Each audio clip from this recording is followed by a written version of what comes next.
में आपका स्वागत है। आप देख रहे हैं प्रदेश का टाइम। जुड़े रहिए हमारे साथ, आपको दिखाते हैं उत्तर प्रदेश से कुछ खास खबरों की चर्चा। स्टूडियो में आपका स्वागत है। इस वक्त आप देख रहे हैं जो तस्वीरें हैं वो ईपी 95 के लोग यहाँ पदाधिकारी मौजूद हैं, जो कि आज एक कार्यक्रम रखा गया था।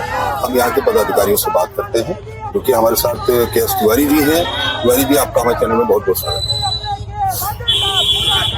मनीष जी, मैं ईपीएफ 95 राष्ट्रीय संगठन समिति का राष्ट्रीय उपाध्यक्ष हूँ और 10 सालों से हमारी ईपीएफ 95 की पेंशन की डिमांड चल रही है, लेकिन अभी तक पूरी नहीं हुई। जब हम 4 मार्च 2020 और 5 अगस्त 2021 को भारत के सर्वोच्च यानी प्रधानमंत्री माननीय नरेंद्र मोदी से मुलाकात की है, तो उन्होंने पीठ पे हाथ रख के अपने पीएमओ के राज्य मंत्री जितेंद्र सिंह से कहा इनका मामला जमीन है, इसको पूरा करा दीजिए। वास्तव में जब होशियारी कमेटी की रिपोर्ट आई तब डॉक्टर मनमोहन सिंह जी जो उस समय प्रधानमंत्री थे, उन्होंने 1000 रुपए का अनाउंस किया।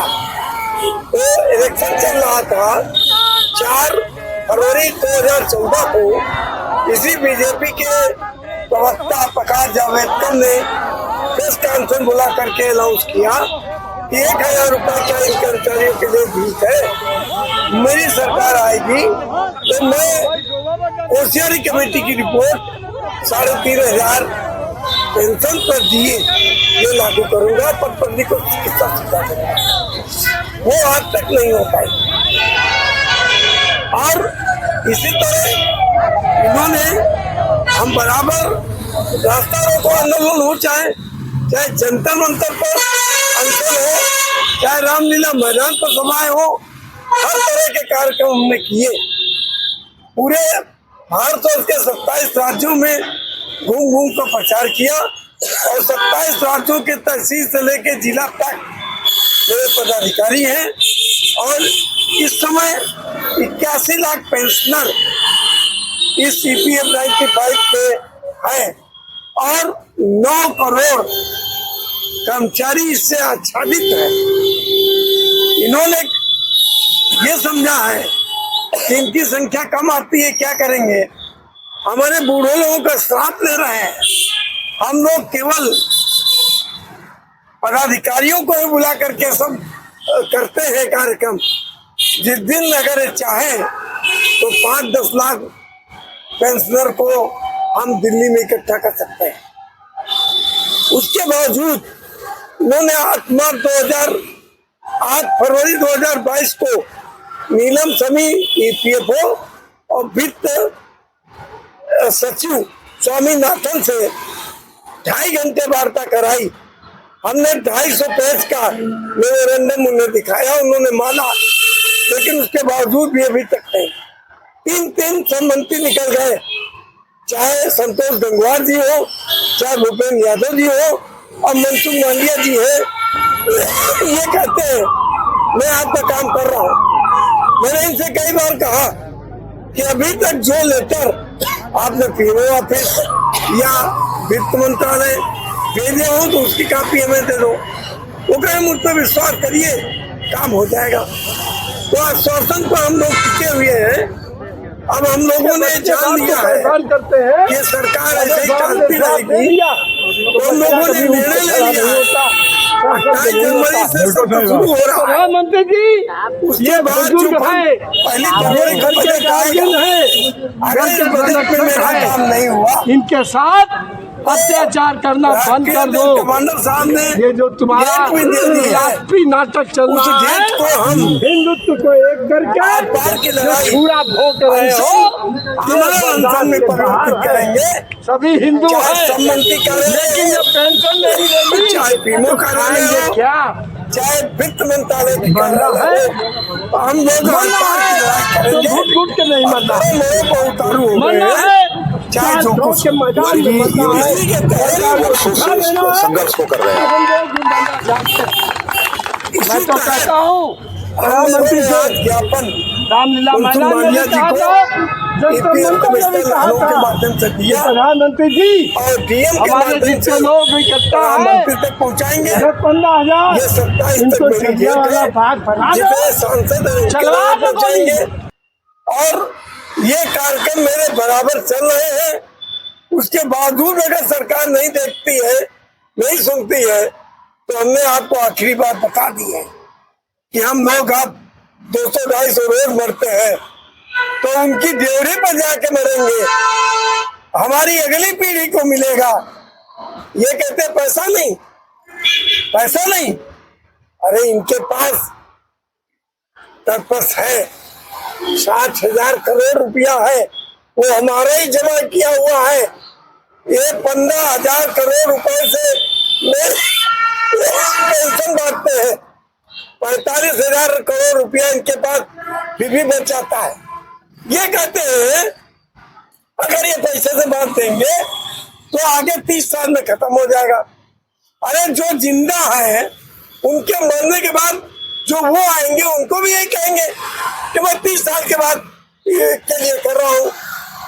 अरे हमने कंट्रीब्यूशन किया है अपनी नौकरी में, 35 साल 40 साल नौकरी करके बुढ़ापे के लिए पेंशन के रूप में 470 रुपए, 541 रुपए, 1250 रुपए कंट्रीब्यूशन किया है कि इनको पेंशन मिलेगी।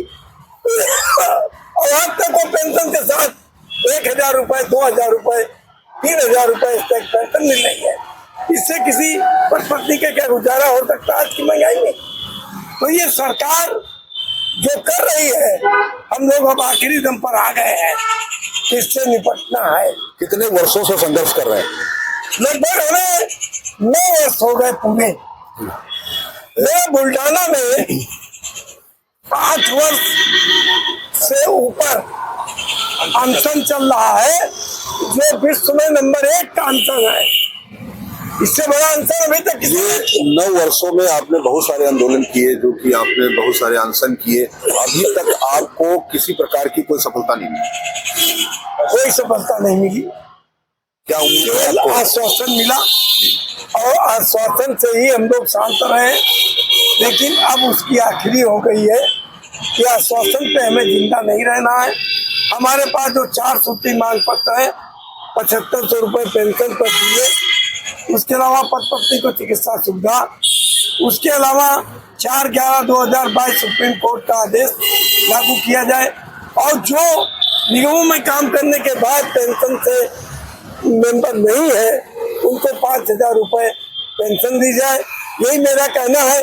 इनके तो इतना नए है कि इनके सीबीटी के मेंबर विभिन्न संगठनों के हैं और वो अपने आप पास कर लेते हैं। इन्होंने 16 नवंबर 1995 को जो गजट निकाला था, तो ये कहा था कि सरकारी पेंशन से 10% पेंशन आपको ज्यादा मिलेगी और पत्नी के मरने के बाद तुम्हारी रकम लौटाई जाएगी। वो रकम भी ये खा गए और पेंशन के नाम में 10% बढ़ोतरी किया, 1,000 से 3,000 के बीच मिलती। 171 रुपए औसतन पेंशन मिल रही है। इनमें सभी निगमों के लोग हैं और सार्वजनिक उद्यमों के लोग हैं। आपको क्या लगता है कि आपके आंदोलन या आपके जो जिस तरीके से मोर्चा आपने शुरू किया है, क्या इससे मोदी सरकार डरेगी या मोदी सरकार किस तरीके से आपको रिलीफ देगी? जिस तरह से दादागिरी से मोदी सरकार ये काम कर रही है और रेवड़ियां बांट रही है, चाहे विधवा पेंशन हो और चाहे वृद्धा पेंशन हो और चाहे राशन फ्री बांट रही है। उसके अलावा बिहार में महिलाओं को 10,000 रुपए बांट के वोट ले लिए। इस प्रलोभन में अब आने वाले लोग नहीं है। अब जनता जाग चुकी है। हम 81 लाख पेंशनर है, 9 करोड़ आच्छादित है इससे, उनके परिवार सहित हम वोट तो दे ही सकते हैं। अगर भीड़ नहीं जुटा सकते तो हम वोट देके इनको नीचे गिराएंगे। ये 22 करोड़ 627 लाख वोट पा करके पूर्ण बहुमत में घमंड में सरकार चला रहे हैं। इसको हम लोगों को माननीय प्रधानमंत्री जी को अब चेताना ही होगा। अब हम आखिरी स्टेज पर आ गए। घुट घुट के नहीं मरना है, सड़ के नहीं मरना है, लड़ लड़ के मरना है, ये हम लोगों ने सीखा है। चाहे जेल भरे और चाहे जलियांवाला बाग बना दे हम लोगों के ऊपर, लेकिन अब हम लोग पूरे लोग पीछे नहीं हटेंगे। आपको क्या लगता है 2029 में फिर से चुनाव होगा, तो अगर आपकी बात मानी जाती है या नहीं मानी जाती, तो क्या आप सरकार बदलेंगे, बदलाव लाएंगे? देखिए, हम सरकार को जब से प्रकाश जावड़ेकर ने 2014 से आश्वासन दिया, तो हम सब लोगों ने मिल करके इस सरकार को बनाया और अभी तक बनाते चले आ रहे हैं। अगर इस बजट में नहीं हुआ तो हम लोग उसके विरोध में आगे बढ़ेंगे। अब सरकार को नीचे गिराने का प्रयास करेंगे कि सरकार अगर सुन ले तो अच्छा है, हम इसके साथ हैं।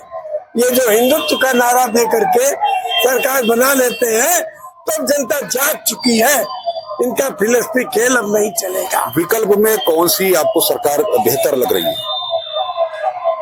देखिए, सरकार जिस पर हम लोग चाहेंगे, चाहे कांग्रेस हो तो कांग्रेस बनेगी। अभी इनको जो घमंड है वो चूर हो जाएगा, ये आपको हम शपथ पूर्वक कर रहे हैं। हम भी 27 राज्यों में दौरा करके, सम्मेलन करके, सभाएं करके सबके टोए ले रहे हैं, सबके विचार ले रहे हैं। ये जो ऊपर ऊपर भाग रहे हैं ये चलेगा नहीं, करने के धनी में इनके अंतर आ चुका है, ये सभी लोग जान चुके हैं और जान चुके हैं। धन्यवाद। यहाँ देखें, और भी यहाँ पदाधिकारी EPF 95 के यहाँ मौजूद हैं, हम उनसे भी बात करेंगे कि जिस तरीके से अभी तिवारी जी ने बताया कि उनकी अगर नहीं सुनी जाएगी तो कहीं ना कहीं वो 2029 के चुनाव को लेकर के उन्होंने चर्चा की। यही आप अपना परिचय देते। राकेश द्विवेदी, राकेश जी ये बताइए कि जिस तरीके से अभी आपने कहा कि तिवारी जी ने कहा कि आंदोलन लगातार चल रहा, 9 वर्षों से काम किया जा रहा, अभी तक कोई सफलता नहीं है, तो आपका जो संगठन है वो कितने राज्यों में है? हमारे संगठन 27 राज्यों में है जी, और सब जगह अच्छी तरीके से काम हो रहा है। हम लोग कई बार दिल्ली में आंदोलन किए हैं, हम स्वयं वहाँ भी गए हैं और आश्वासन दे करके इन्होंने हम लोगों को लालीपाप दे करके हमारे आंदोलन को इन्होंने समाप्त कराया, हम लोगों को विश्वास दिलाया। लेकिन इनके विश्वास कुछ नहीं, ये सब झूठ बोलते हैं, केवल गूंगी बहरी सरकार है। इसलिए हम लोग अब मजबूर हो गए हैं, कहाँ तक विश्वास किया जाए। जितनी बार हम लोग कार्यक्रम दिल्ली में करते हैं, ये आश्वासन दे करके हम लोग वहाँ से हटा देते हैं। लेकिन इस बार हम लोगों ने तय कर लिया है कि अब आश्वासन पर हम लोगों को वापस नहीं होना है, परिणाम लेकर के ही आना है। धन्यवाद। नाम बता दो। बता दिए। मैं पी सिंह मंडल उपाध्यक्ष लखनऊ क्षेत्र, हमारे पदाधिकारियों ने उनको बताया है और यही निवेदन है सरकार से कि हमारी बातें मान लें। हम तभी कुछ लोग जो हैं अब घुट के जीना नहीं चाहते हैं, इसी फरवरी के बजट का इंतजार कर रहे हैं। इसके बाद हमारा जो राष्ट्रीय नेतृत्व जो निर्णय लेगा उसी के अनुरूप हम लोग काम कर रहे हैं। जिस तरीके से आंदोलन आप लोग कर रहे हैं और बहुत सारे संगठन आंदोलन करते हैं, तो कहीं से बहुत जगह पे ये भी बात आती, कहीं आप कांग्रेसी तो नहीं है? नहीं, हम लोग कांग्रेसी नहीं है। किसी सरकार के हम लोगों ने इसी आशा से सरकार बनाई थी।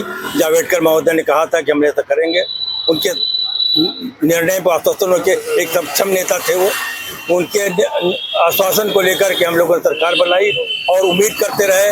मोदी जी से मुलाकात भी हुई, मोदी जी ने हाथ धर के हमारे 30 नेताओं से कहा चिंता मत करिए, बहुत जल्दी तुम्हारा काम हो जाएगा। लेकिन आज तक वो 8 साल हो गए, 4 साल से पहले की बात है जो आश्वासन दिया इन्होंने, लेकिन कुछ नहीं हो पाया। मैं जिला अध्यक्ष जीडी यादव लखनऊ। मेरी सरकार से आग्रह है कि विगत 10 सालों से 9-10 सालों से हम लोग सरकार से जो अपनी मांगे मांग रहे हैं, मांगों के विषय में वाली बात हमारे राष्ट्रीय उपाध्यक्ष ने बता दिया।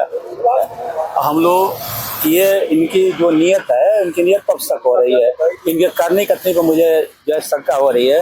ये कहते तो हैं हम आपका काम करेंगे, लेकिन करते नहीं। इसके संबंध में हम लोग काफ़ी बार जो दिल्ली के जंतर मंतर और रामलीला ग्राउंड में आंदोलन किए, आश्वासन देकर इन्होंने कहा कि आपका काम कर रहे हैं, तो अब इनके ऊपर जो हम लोग को शंका हो रही है। तो मैं चाहता हूं कि जो फरवरी में बजट आने वाला है उसमें हम लोग का काम हो जाए, तो नहीं तो फिर जो है हम लोग जो है डू और डाई की स्थिति में आ जाएं। और ज़्यादा मुझे नहीं करना है, और ये सरकार को जो है अगले अवसर में अगर हमारा काम नहीं करते हैं तो उनकी इलेक्शन में इनका हम विरोध करेंगे और हम दूसरा विकल्प चुनेंगे। Thank you sir.